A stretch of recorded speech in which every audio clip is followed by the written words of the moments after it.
What is different working for Ineos is that I really believe we take on responsibility very soon in the job. So there is a lot of trust in you.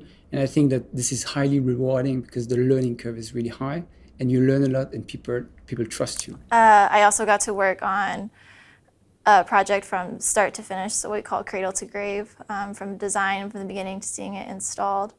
After that role, I worked in a unit engineering role at our olefins unit, which is the only olefins unit we have in America. And during that time, I worked on a very long turnaround, which was great, but I learned so much. I got to be with the operators, and we did a giant expansion project. So after that, we made the largest rates we've ever made at that location. And so that was really cool. It was the first time I ever got sole responsibility on night shifts to make engineering judgment calls and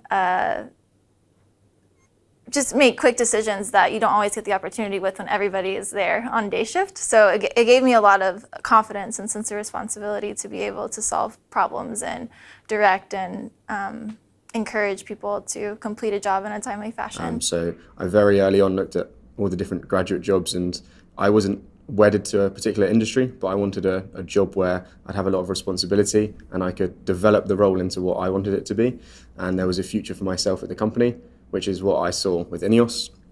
So not only was there the responsibility, which was what I was looking for, but I also saw a development.